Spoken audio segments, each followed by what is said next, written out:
హైదరాబాద్ మెట్రోను స్వాధీనం చేసుకునేందుకు తెలంగాణ ప్రభుత్వం కసరత్తు చేస్తోంది. ఈ మార్చి నాటికి ఎల్ఎన్టీ నుంచి మెట్రోను పూర్తిగా స్వాధీనం చేసుకునే ప్రణాళిక చేపట్టింది. ఇందుకోసం అవసరమైన పనుల్ని వేగవంతం చేసింది. మరోవైపు కేయోలిస్ అనే సంస్థ ప్రస్తుతం మెట్రో నిర్వహణ పనులు చూస్తోంది. అయితే ఎల్ఎన్టీ కుదుర్చుకున్న ఒప్పందం త్వరలో ముగియనుండటంతో టేక్ ఓవర్ చేసేందుకు ప్రభుత్వం కసరత్తు ముమ్మరం చేసింది. అంతేకాదు ఇందుకోసం 2 టెక్నికల్ టీంలను ఒక కమిటీగా నియమించాలని నిర్ణయించినట్లు తెలుస్తోంది.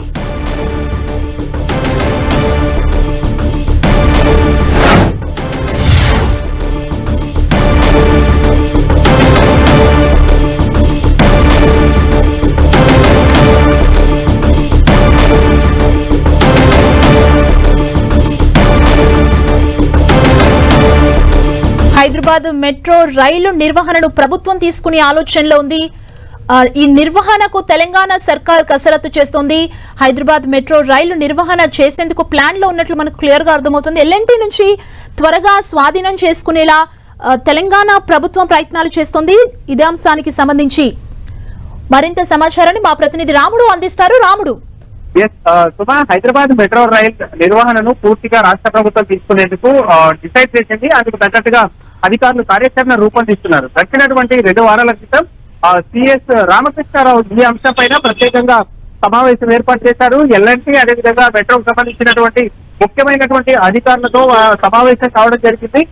దానికి సంబంధించి ప్రక్రియను అంతా కూడా వేగవంతంగా కంప్లీట్ చేయాలని డిసైడ్ చేశారు. అంతేకాకుండా అధికారులు ఇప్పుడు టెక్నికల్ కమిటీలను నియమించాలని డిసైడ్ చేశారు. దీని ద్వారా మెట్రో నిర్వహణ చూస్తున్నటువంటి పనులు ఏ అంశాలు ఉంటాయి, వాటికి ఏ విధంగా మార్పిడి చేసుకోవాలి, ఒకవేళ ప్రభుత్వం టేక్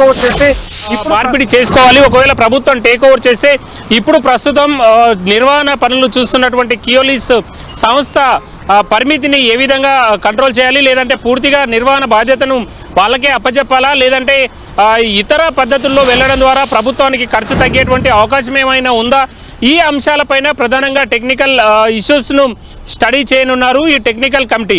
అంతేకాకుండా ఆర్థిక అంశాలకు సంబంధించి ఇప్పటికే ఐడిబిఐ క్యాపిటల్తో రాష్ట్ర ప్రభుత్వానికి సంబంధించిన హెచ్ఎంఆర్ ఒప్పందం చేసుకుంది. వాళ్ళు ఈ వివరాలన్నింటినీ కూడా సేకరిస్తున్నారు. ఎక్కడెక్కడ ఆస్తులు ఉన్నాయి, ఎక్కడెక్కడ అప్పులు ఉన్నాయి, ప్రధానంగా నిర్వహణ వ్యయం ఎంత అవుతుంది, ఎంత రాబడి వస్తుంది, ఇలా ప్రతి అంశాన్ని ఇటు ఆర్థిక అంశాలు అదేవిధంగా టెక్నికల్ అంశాలకు సంబంధించినటువంటి దాంట్లో పూర్తి వివరాలు సేకరిస్తున్నారు.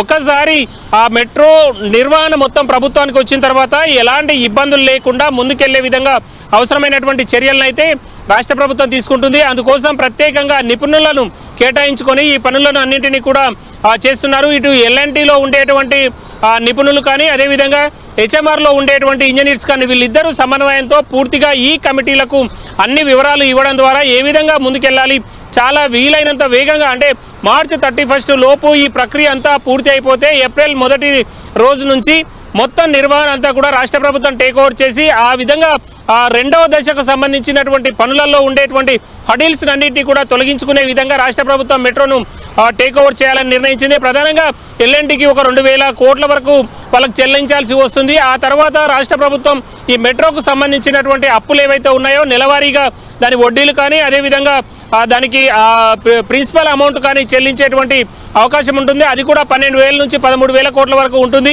ఈ డబ్బులన్నింటినీ కూడా ఏ విధంగా చెల్లించాలి, అదేవిధంగా నిర్వహణ ఇప్పుడు ఏదైతే ఎలాంటి ఇబ్బందులు లేకుండా సాఫీగా జరుగుతుందో ఆ విధమైనటువంటి నిర్వహణ ఉండే విధంగా అవసరమైనటువంటి చర్యలను తీసుకోవడానికి టెక్నికల్ కమిటీలు సూచనలు చేయనున్నాయి. దానికి అనుగుణంగా ప్రభుత్వం ముందుకెళ్లేటువంటి అవకాశం ఉంటుంది. సుమా, థ్యాంక్ యూ రాముడు.